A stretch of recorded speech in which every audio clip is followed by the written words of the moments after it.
and welcome to Bloomberg TV Africa's special coverage of Africa's largest economy. I'm Eleni Jokos and I come to you from Nigeria's capital, Abuja. Coming up on the show today, we'll be speaking to Finance Minister Ngozi Okonjo-Iweala as she gives us insights into Nigeria's economic landscape. We'll also be speaking to Power Minister Chinedu Nebo, Petroleum Minister Diezani Alison Madueke and Agriculture Minister Akinwumi Adesina. Now in Nigeria, we see two parallel but very different paths. One which shows that Nigeria could be part of the world's top 20 economies by 2030, with a GDP expected to triple to $1.6 trillion. And this could eradicate 70 million people out of poverty. But on the other hand, the status quo could remain. Poverty could prevail despite the high growth rates. I caught up with Ngozi Okonjo-Iweala, the finance minister, to find out what she makes of this. Well, first, let us say it's a rather unfortunate situation and it is a risk. But I think that this is one thing that Nigeria has managed rather well. And both the World Health Organization and the Centers for Disease Control of the US, working with us, have commended the way the country has done this. What has happened? We've managed to contain it.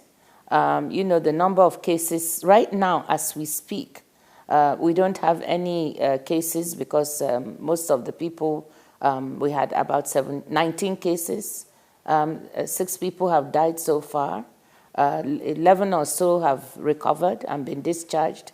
And so a few are being monitored. And, but there are people who were secondary contacts and primary contacts, over 400 in Port Harcourt, and a few more in Lagos who are still being monitored. And with some luck, later this month, maybe by the 22nd, we may be able to say, look, that for the meantime, Nigeria is okay. Does that mean that we are complacent? No, absolutely not, because we have to keep on the watch. So what I'm saying is this: yes, because of the regional phenomenon, even though we've managed to contain it, you keep hearing about Ebola in West Africa. That has affected arrivals of business people. There's been some fall off in hotel occupancy, in Lagos in particular. And some meetings have been postponed, not cancelled, postponed. But you still have other business people who are arriving. Tomorrow I'm going to have a breakfast meeting with Unilever CEO Paul Pullman. So it's a mix. So as of now, we have a team monitoring the economic impact, and we don't feel that we are yet at the point where we can say it's having a huge impact on the economy. We hope we won't get to that point. Now, on the contrary, for the case of the northeast of the country, where you have the insurgency, we've taken off a 0.5 percentage point. We've discounted our GDP growth by 0.5 percentage point this year to take account of the impact of the insurgency on the northeast, because agricultural production, has fallen down. We're not able to collect taxes in the area and so on. But I'm happy to say that in spite of this unfortunate situation, we now see our Army and Air Force is now very active. They are pushing back. And I think we're going to see a different picture, even in the Northeast, in the not-too-distant future. What I know is that the Army and the Air Force are now reacting very actively, and they've managed to seize back under control some of the areas that we're taking. And we're very hopeful. So yes, we would like to think this is as bad as it would get, but I don't want to make any comments. Let's just watch the action of our military and stand behind them so that they can put an end to this and to the suffering of the people in the area. The reality is that these negative headlines do hit the media, and they hit the media first and very fast. Do you think that it overshadows and clouds the actual opportunities that lie in a country that, as we've mentioned, is growing relatively fast and, of course, is now the largest economy on the continent? Yes, I think so. And we have to get used to it. When you're a large country, you tend to attract a lot of attention. I think, what I'd like to say to you is I thought a recent McKinsey report that looks at Nigeria's economy and its drive for inclusive growth puts it well. Nigeria is a two-track story. There's a track where the economy is performing well. President Goodluck Ebele Jonathan has launched a transformation agenda that is really working. I mean it. This is not words. In agriculture, the whole agriculture, the way we approach it has changed. We are producing much more rice. We're on a way to self-sufficiency in rice. We produce dry season rice 2 years in a row now, 1.1 million metric tons. Our rice imports have gone down. We are launching a revolution in the housing sector. The president kicked it off January of this year. For the first time, we are going to have a systematic approach for mortgage finance. He launched the Nigerian Mortgage Refinance Corporation to kick off mortgage finance in this country. Do you know, in a country like Nigeria with 170 million people, we are not doing better than 20 to 50,000 mortgages per year. So that alone, is making the economy and will make the economy work even and grow even faster. Jobs will be created. The president's big focus on this transformation agenda is jobs, jobs, jobs. Jobs for carpenters, plumbers, painters, architects, quantity surveyors, interior designers, you name it, by launching this one sector alone. Then you've got the creative industries. The film industry, the arts, which is a big job creator. Created 200,000 direct jobs, 1 million indirect jobs, $250 million in value. And I could go on and on. The manufacturing sector has got new life breathed into it. We now have automobile manufacturers who are setting up in the country. Other sectors of the economy are taking up. Oil and gas, we've made some new investments. Nigeria is more of a gas economy in future than an oil economy, and investments are happening there. So I think that when you look at it all, that is that one-track story that is missed. The economy grew at 6.54% this second quarter of this year. Just to give you, it grew at 6.2% the first quarter. And this is after we've discounted for the impact of the challenges we are facing. The IMF is projecting about 7%. So I think there's a lot of dynamism. On the other side, you've got the challenges.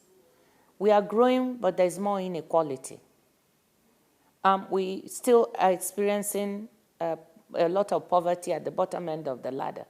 Our challenge is how to turn this growth into a more inclusive growth so that we pick up those at the bottom end and we reduce this inequality.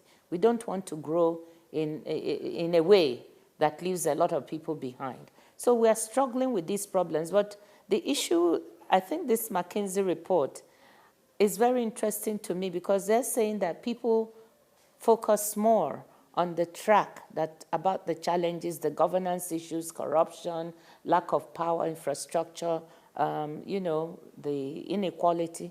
And the other side of the story, which is what we need to focus on in order to correct the challenges, is little talked about.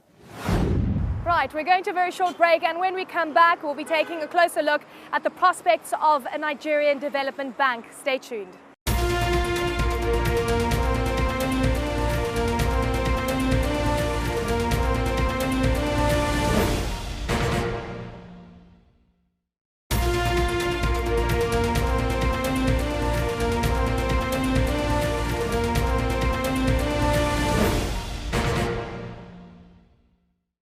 Welcome back to our special focus on Nigeria. We continue our conversation with the Finance Minister, Ngozi Okonjo-Iweala. We have seen, power challenges being looked at very carefully. In fact, power generation in Nigeria is at its highest level that we've seen in 2 years, but it's still not at its peak that we saw 2 years ago.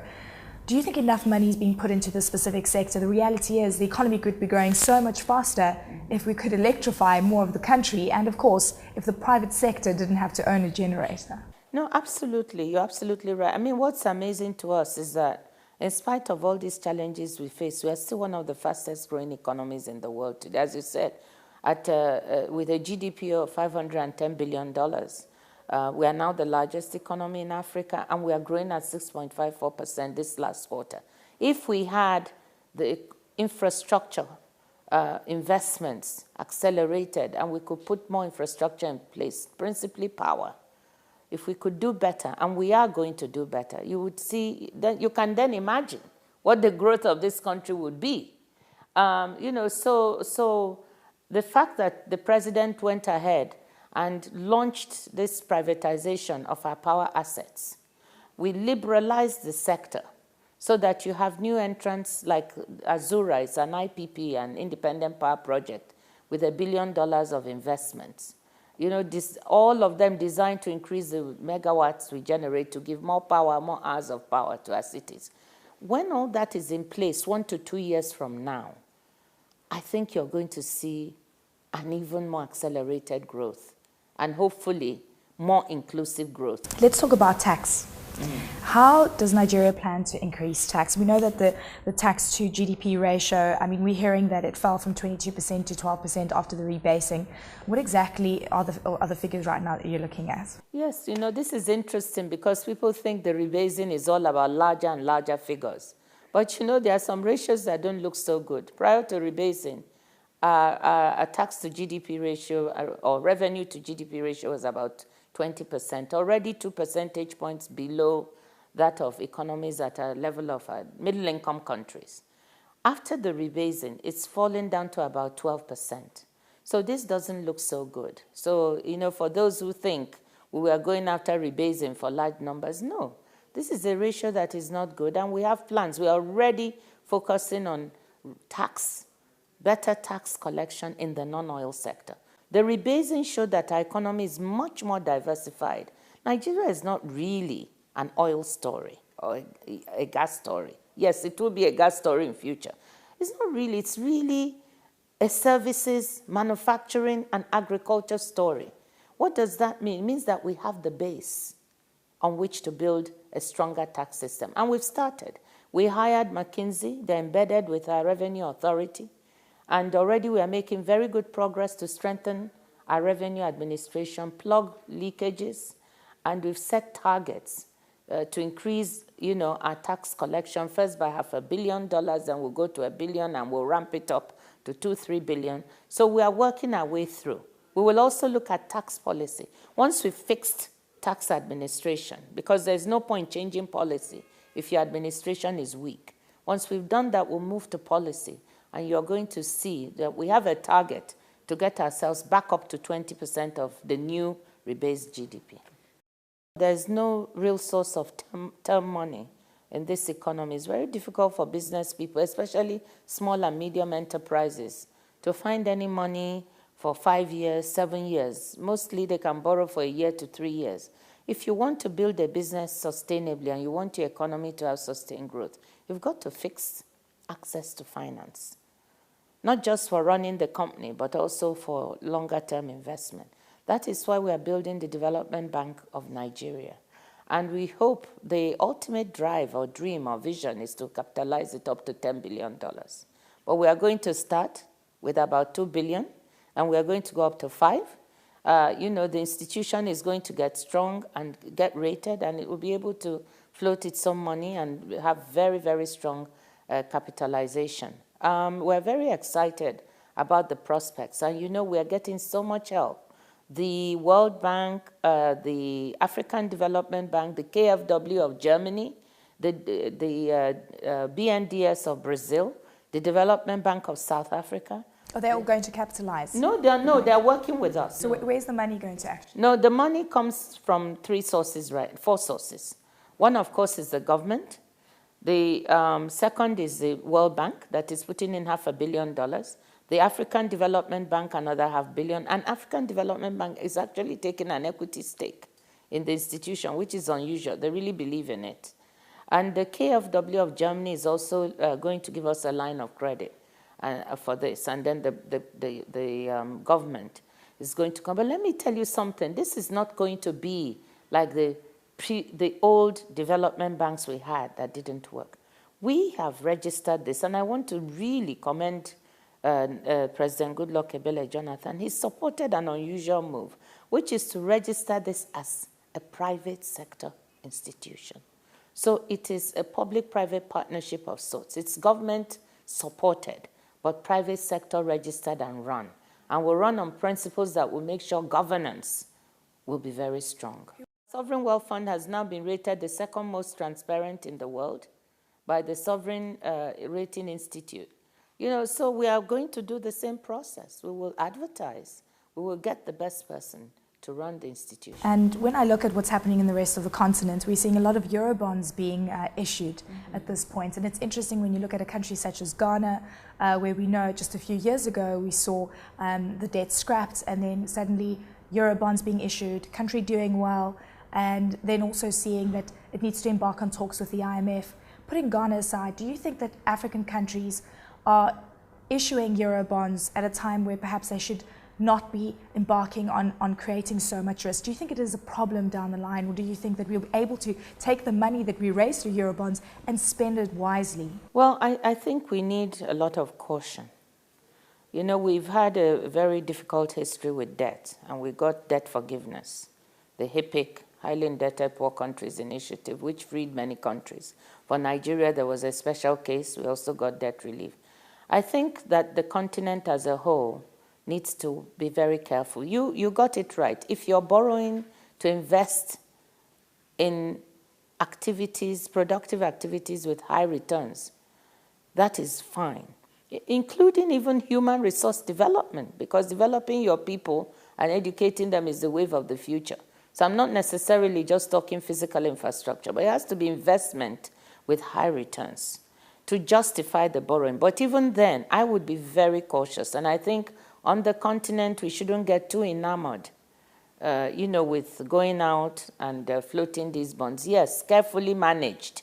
And as of now, I think, you know, countries, I think they're treading a little bit carefully. We have to watch it so that we don't find ourselves as a continent back in the situation we were before. Each time you go to float this Eurobond, you should do it making sure you get reasonable yields so that the interest rate at which the bonds are people subscribe to is reasonable for the country. So I'm not one to say let's rush out and accumulate a lot of debt, maybe because of my experience in trying to get debt relief, you know, with a lot of gray hair. It's very difficult. So we certainly don't want to go that route. In terms of the oil price, it's come under pressure.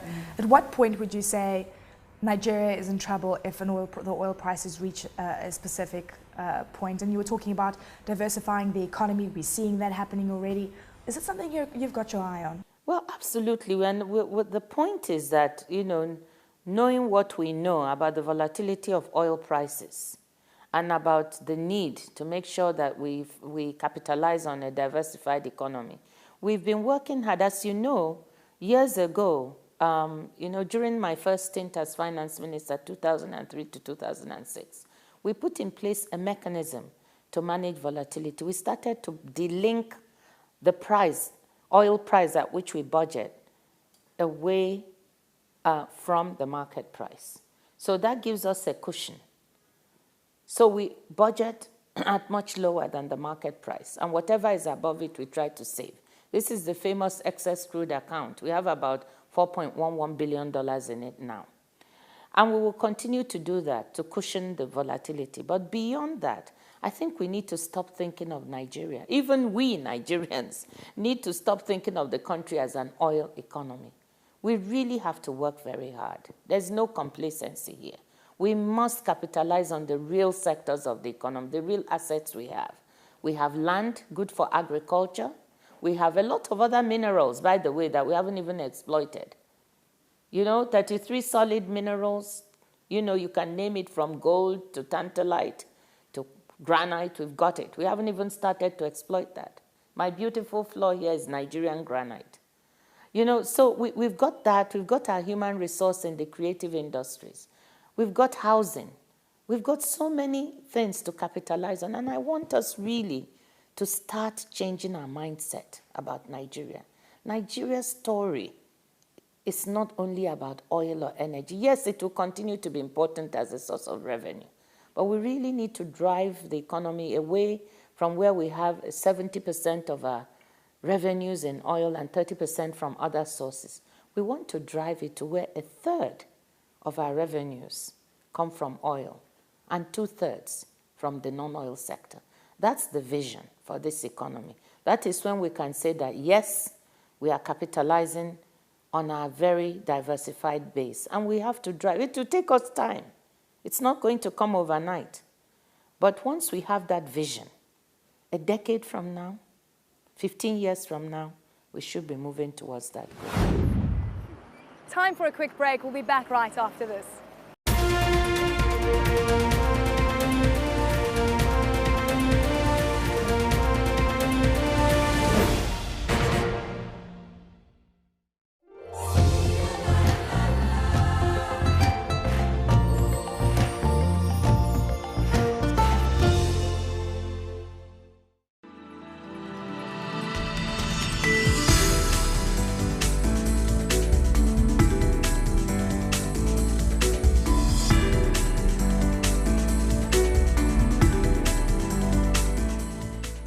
African Business Weekly reviews the most important business and political story and their impact across the continent. We will be analyzing the market and debating hot topics with leading experts. So join us as we look at key investments, governance and economic commitments. While we ask what Africans feel should be top of the agenda. With our special weekly interactive poll, you too can join the discussion. Africa Business Weekly, only on Bloomberg TV Africa.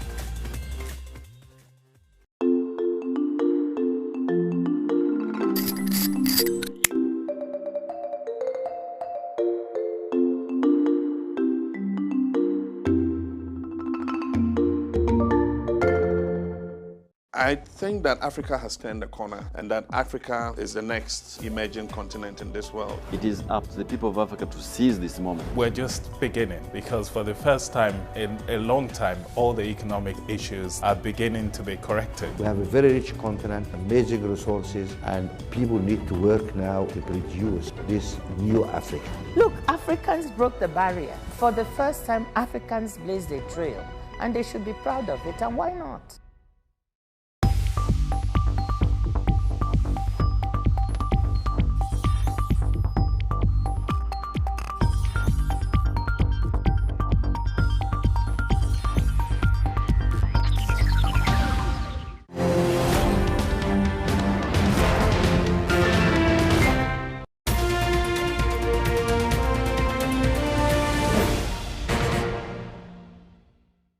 Well, one of the current issues holding Nigeria's true economic potential back is the lack of electricity. Now, according to the government, if the current situation continues, up to $130 billion in GDP could be lost every year.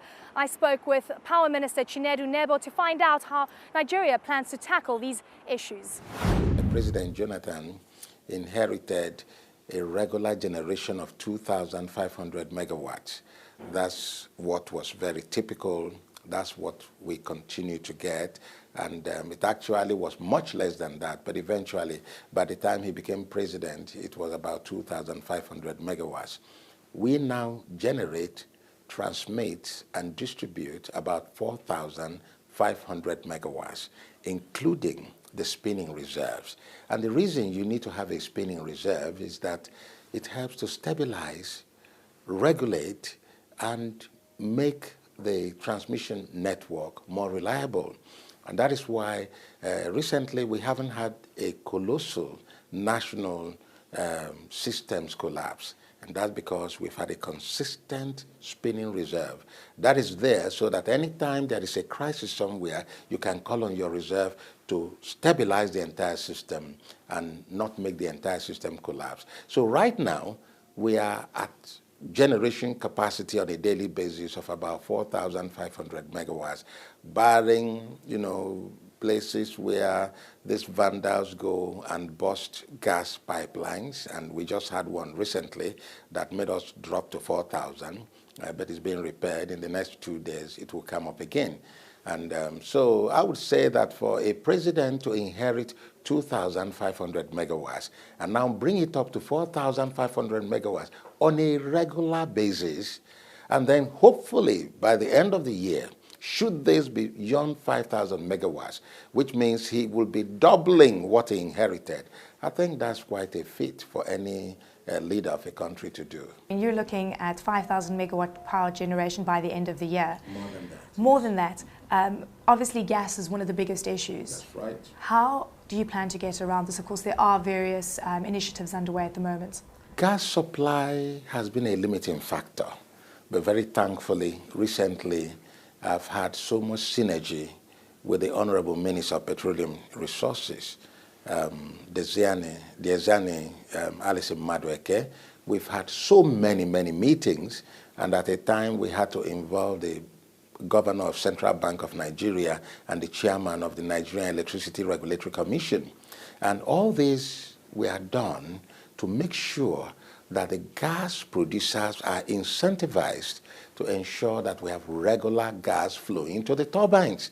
Because essentially 70% of all Nigeria's power generation today is gas-fired turbines, and the remaining 30% by hydro. So, but Nigeria is moving in the direction of trying to have a robust energy mix We're talking about coal development. We're already working on that. We're doing renewable energies, especially solar. We're doing some wind and also some biomass. All these things are to try to balance because you cannot put all your eggs in one basket. So right now, the gas situation is being brought under control. More gas is coming in. And the reason I say that we will exceed 5,000 megawatts is when everything that the Ministry of Petroleum Resources has promised to do and is doing at the moment, when it all comes online, then we are going to have over 5,000 megawatts generation by end of December this year. I'm so glad you're talking about energy diversification because that, of course, is the best way to ensure that you do increase power generation. Let's just touch on some of those elements that you spoke about, specifically on the renewable energy front. We've heard reports that this could add another 2,800 megawatts to the grid by the end of this year.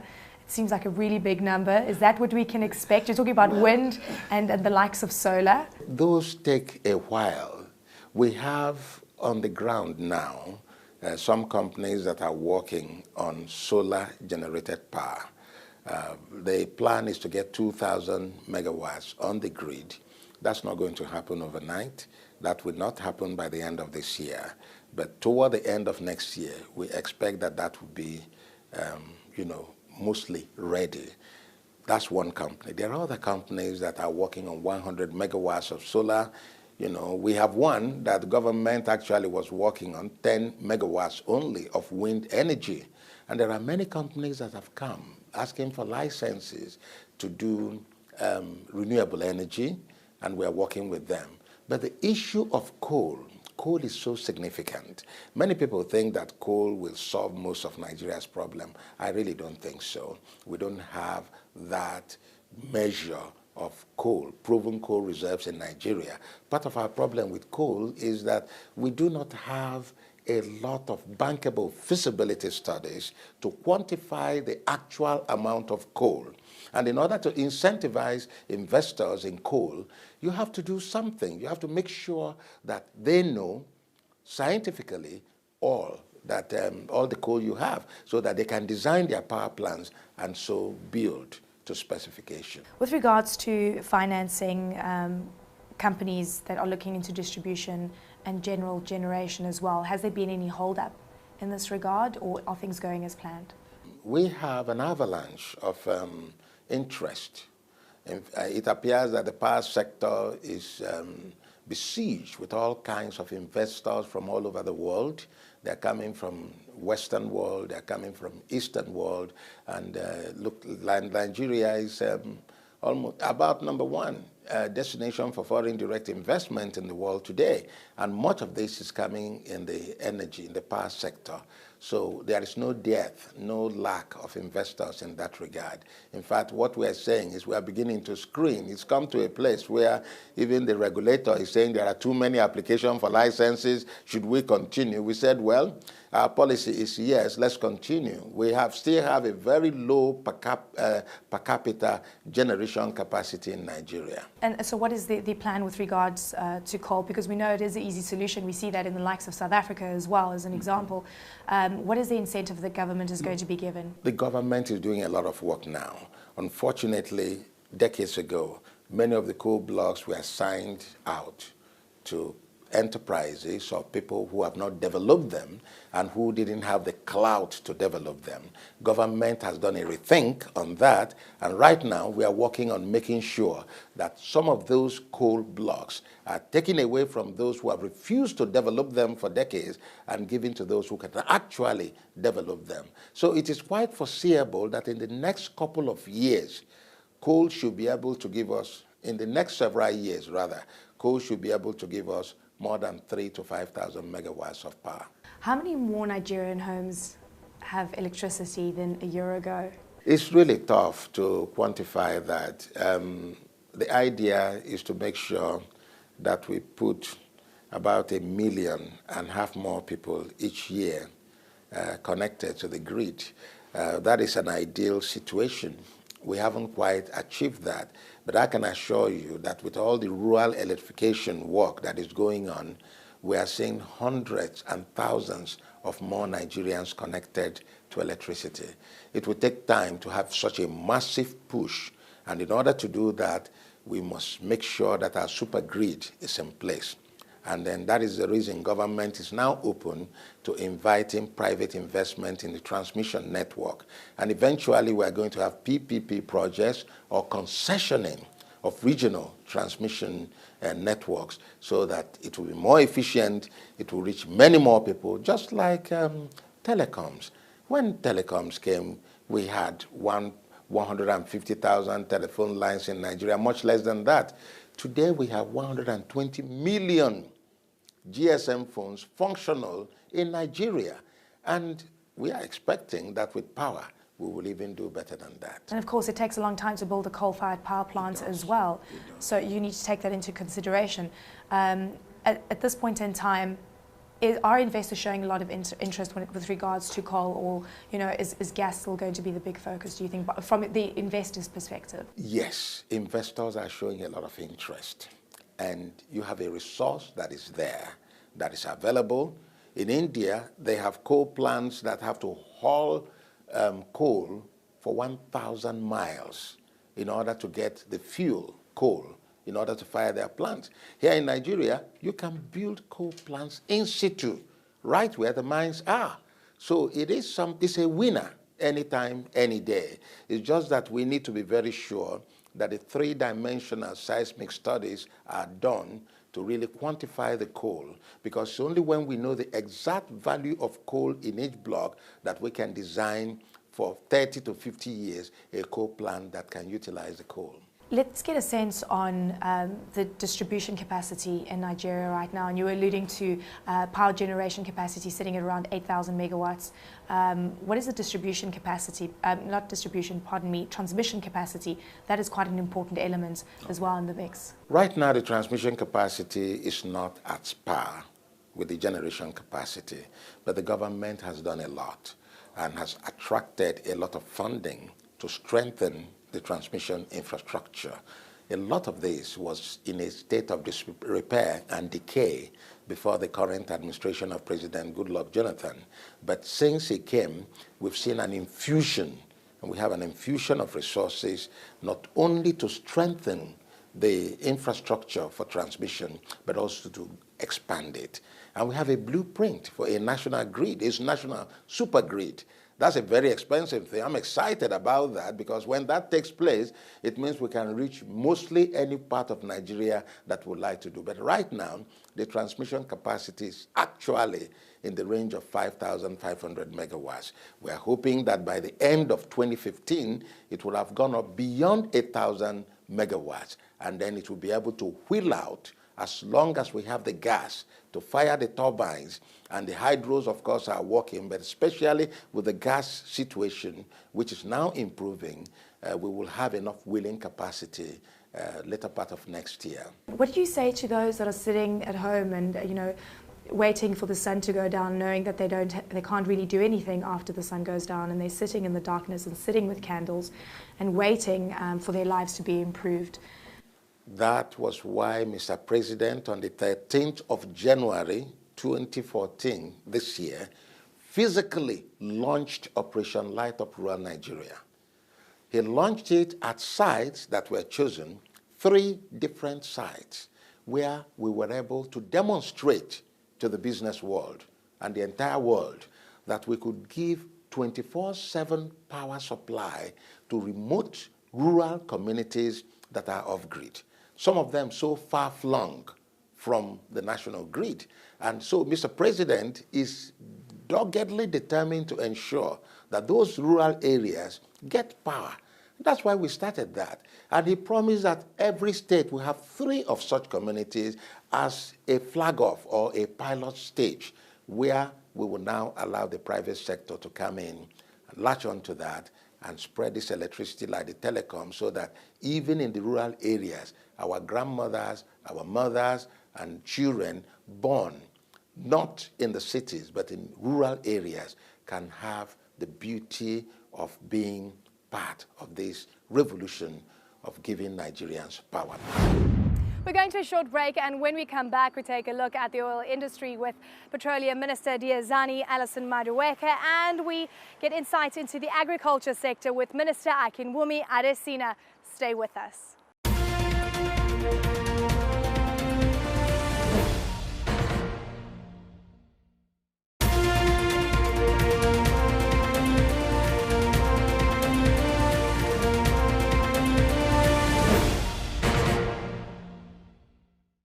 In recent years, Nigeria has set out to diversify its energy sector by tapping into its vast natural gas reserves. Whilst we've been known, as you said, as a crude production country all these years, we are in fact a country that has 187 trillion cubic feet of gas, 600 trillion cubic feet of undiscovered potential as well. So indeed, if we had concentrated on gas, we should really be known as a gas exploration and production country over and above crude itself. At this time, we are trying to move from about 4 billion cubic feet per day capacity to 11 billion cubic feet per day in 2020 or by 2020. And to do that, of course, we have pulled out the master plan, the gas master plan, which is inherent in the petroleum industry bill, and started working it way ahead of that bill actually being promulgated into law by our National Assembly, which is our parliament. Now, our gas sector at this time is one where we need to do a couple of things. The move comes in a bid to meet the country's growing power and industrial needs. In terms of investment, we are moving very aggressively into gas for industrialization purposes. At the same time, of course, we have to work very, very critically on our gas to power needs as well to ensure that we move Nigeria over the next few years from about 4,000 megawatts in terms of output, power output, to well over 20,000 megawatts. Nigeria aims to increase its gas production to 11 billion cubic feet per day from the current capacity of 4 billion cubic feet. Right now, quite immediately, we would probably be looking at another 700 million scuffs per day to ensure that all the incoming IPPs, as they come on stream, are fully enabled in terms of gas supply.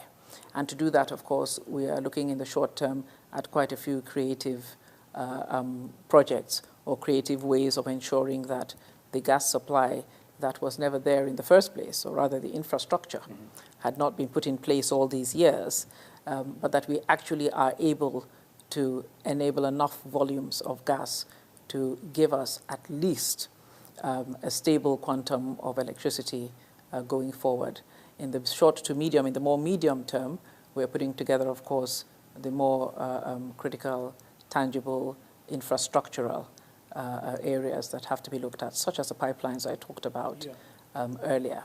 And of course, we are working assiduously with the IOCs, particularly Shell, who in fact have most of our gas reserves in their acreage, to ensure that they also work with us on the domestic gas front. Beyond that, we have also, amongst ourselves, looked at the issues of gas supply themselves, the issues of legacy debts, which have plagued the sector, both from the gas supply point of view and the legacy debts that were owed by power to the gas suppliers. And we've also looked at the legacy debts as well that are on the power side. But on the gas to power supply side, the central bank has already come out and announced that it will pay off those legacy debts and that they will be amortized over the next few years through the MITO tariff. And that seems to be quite acceptable to all stakeholders. So I must say that all in all, we are very aggressively moving forward on all fronts. And we're working across all our areas to ensure that in both the short term and the medium term, we create enough of an enabling environment and ensure that the right strategic infrastructural parameters are also put in place. With a population of around 170 million, Nigeria generates far less electricity than what is required. Increasing gas production would plug this gap and provide a brighter future for the country's economy. Well, as we just heard, the oil industry is a vital part of the Nigerian economy, but another sector that is showing economic promise is agriculture. I caught up with Agriculture Minister Akinwumi Adesina to find out how this industry is changing the lives of Nigerians living in rural areas. I think the approach that we've taken is getting the international investors very excited. You know, since 2011 when we started, the approach we used was to say government will enable the private sector. That is, we will reduce the cost base in the private sector, improve the business environment for them to invest in agriculture. As a result, since 2011, we have been able to attract $5.6 billion of private sector investments into the agricultural sector. That's a lot. And I am particularly excited that quite a lot of that is coming from local investors. You know, people that used to be the largest importers of food are now becoming the largest investors and producers of food. And when your largest importer becomes your largest producer, then you've turned the corner. You've got a tipping point here. And that's what we have had. Now, some of the commodities in which they are interested in, rice, of course, is the most profitable commodity in Nigeria because as our population is rising, people are consuming a lot more rice, and they're substituting rice for other commodities. And as I said, we are importing so much rice, so the opportunity for import substitution is quite high for rice. Today, if you look at the internal rate of return for investing in rice, it's between 42% and 45%. So if you were to to invest, say, $14 million, and I think you can afford that, into rice, you will make that money back in 2 years. In terms of payback. That is how much profitable rice is. So today you have Olam investing in rice. You have Dangote putting $1 billion into rice. Every single day, I have people coming to my office now. They all want to to invest in rice, not to do import. The other side that is doing very well for us is cocoa. You know, we used to be a big player in cocoa market globally. Today we are number 4, you know, after Ivory Coast, after Ghana, you know, and maybe I think we're number 3 after Ivory Coast and Ghana, just a little bit ahead of Cameroon. Are you planning to take the number 1 spot? Well, you know, I think I can afford if we lose to the elephant of Ivory Coast and the Black Stars of Ghana in soccer, but not in cocoa. And so we are after them. And what we've done is that we've actually started, under this president, a major effort to recapitalize our cocoa plantations. We have given away, you know, free of charge to our cocoa farmers, 39 million improved seedlings, hybrids of cocoa that gives them about 5 times the yields that they are currently getting. So you're looking at, in another 2.5 to 3 years, you're going to see a huge bump in the production of cocoa from Nigeria. Today we're producing 350,000 metric tons of cocoa per year. We expect that within the next 3 years, you will see that jump to 800,000 metric tons of cocoa. And we are getting private sector people coming to Nigeria to invest in the cocoa sector because we shouldn't just be exporting raw cocoa beans. We want to process that into cocoa liquor, into cocoa powder. And why not chocolates? I mean, chocolates shouldn't just be made in Europe. And why we want to make chocolates? We are the ones, Africa produces 78% of the global cocoa beans, and we account for only 3% of the share of the $80 billion being made per year in the chocolate market, and that doesn't make sense. So you're looking at processing as well? We're looking a lot at processing. We're going to do quite a lot in that. And other sectors that are also very important for us is cassava. See, Nigeria is the largest producer of cassava in the world. We produce 40 million metric tons of rice, of cassava every year. But we want to be not only the largest producer, we want to be the largest processor. And so we've started a major effort to turn cassava into gold. We're turning cassava into starch, cassava into ethanol, cassava into dry cassava chips for export. We're turning cassava into sorbitol to make your toothpaste, but also cassava as sweeteners to replace the sugar that we import. We're working with a major U.S. Conglomerate group, a food and agribusiness conglomerate group today in Nigeria, in one of our states here that is called Kogi State. And this particular company is the largest food company in the world, and they're going to have a 63,000 metric tons per year starch plant to make starch out of cassava. And their farm is going to be with farmers all about 30,000 hectares, and they also have about 45,000 metric tons plant per year to make sweeteners out of cassava, high-quality cassava syrup that will replace the the sugar that we're importing. So you can see that we are moving up the value chain. You see, in agriculture, if you want to make money, you don't stay at the bottom of the rung, you move up the value chain. Minister, you were talking about hybrid seeds, better seeds. Are we looking at GMOs here, and are you working with Monsanto and DuPont? Well, you know, first and foremost is that I am delighted with the increase in number of seed companies in Nigeria. It tells you that our policy of getting private sector into the sector is actually working. When we started, there were only 5 seed companies, private seed companies in the country. Because of the success of the growth enhancement scheme and the electronic wallet of reaching farmers with seeds and fertilizers over mobile phones, the number of seed companies in this country expanded from 5 in 2011 to 80. Seed companies. In terms of the amount of people that are employed in the agriculture sector, it's a very large employer of people, and of course you're looking to increase this further down the line, just given some of the things and the projects that you're working on right now.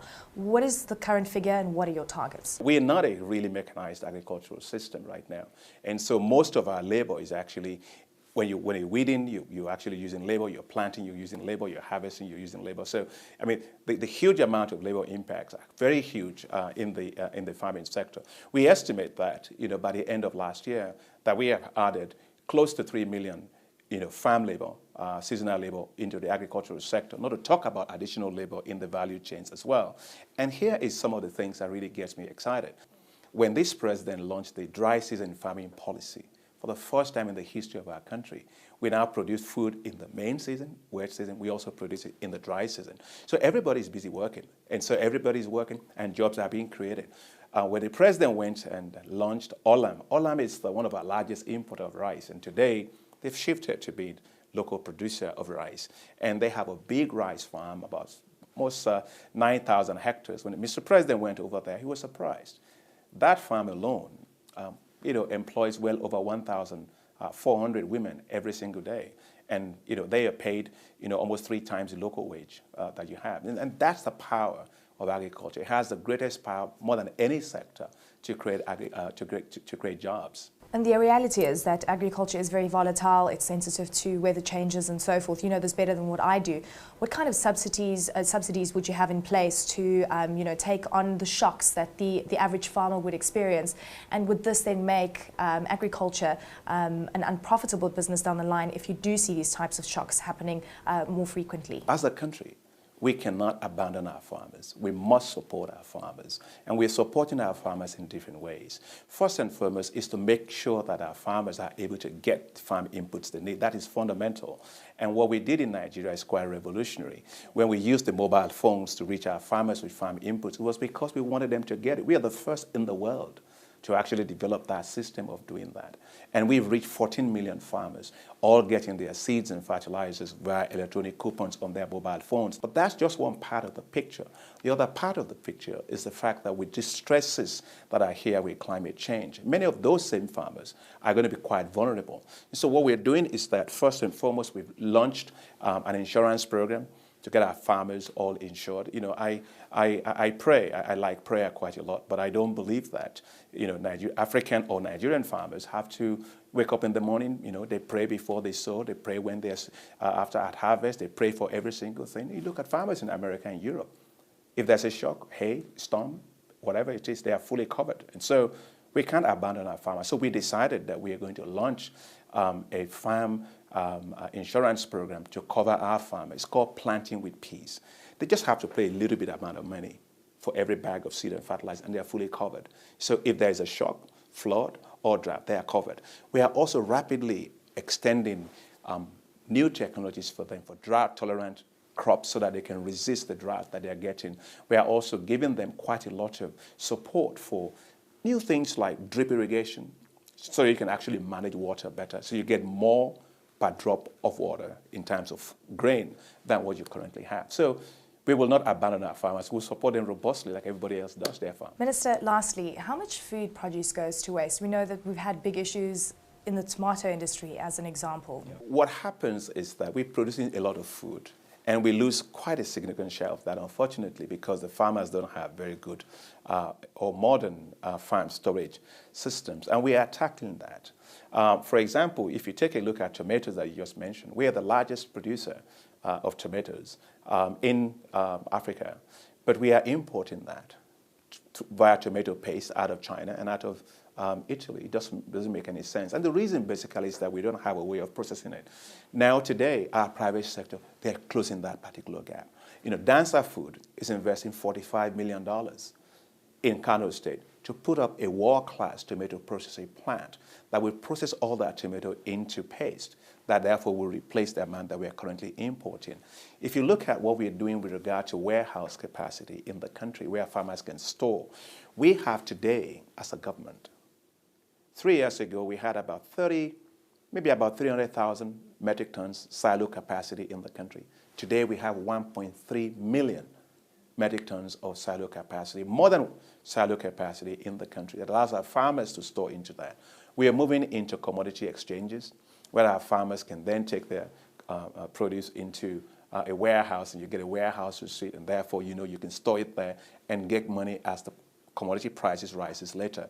And finally, we are also working with a private U.S. company that is called Bloomberg. Actually, it's the same name like your television show, but it's not the same. You know, the Bloomberg grains, they're one of the largest manufacturers of warehouses in the world. And you know what you have in Africa is when people tell you warehouses, they basically mean a house, it has a door and it has a window. No, but you want to have a conditioned warehouse. And so Bloomberg is going to be investing $250 million in Nigeria and make Nigeria the hub for manufacturing these warehouses all across West and Central Africa. We are going to deploy quite a lot of this across the country, and I think that will help us significantly in reducing the losses. But the last thing I must say in reducing the losses is a very innovative model that we are implementing in Nigeria today. We call it staple crop processing zones. You see, you have a lot of the food produced in the rural areas, but you got all the food manufacturing companies located in the urban areas in Lagos. Now we're changing all of that. In these zones we call staple crop processing zones, we want to get the food manufacturing companies out of Lagos to relocate into areas of high food production in the rural areas. And government is upgrading power, electricity, water, roads, and gas infrastructure within these areas to reduce their cost of doing business. So it means they can buy their maize and they can buy their cassava, they can buy their rice from the farmers there, process it there, add value to it. You don't have to move raw materials out of rural areas. So you can imagine it creates jobs significantly. We project, we've already completed 14 of the master plans for this already in the country. And we project that they will add $9 billion to our GDP just from doing that, and probably about 300,000 real good jobs for Nigerians. So it's a real paradigm shift. The World Bank likes it. The Africa Development Bank is funding it. They're going to put about $1 billion to support the infrastructure around this area. So you can see that in multiple ways we're trying to deal with that problem. Well, Minister, thank you so much for spending so much time with me. It seems that you've got a lot on your plate, a lot of projects on the go. Thank you so very much for your time and for speaking to Bloomberg TV Africa. Well, that's where we leave it for today. Thanks so very much for joining us for our in-depth coverage of Nigeria, Africa's largest economy. We'd love to hear from you. You can send us your thoughts on Twitter at Bloomberg TV Afri. We're also on Facebook, and you can take a look at this episode and more online at BloombergTVAfrica.com. From me, Eleni Jokos in Abuja, Nigeria, it's goodbye.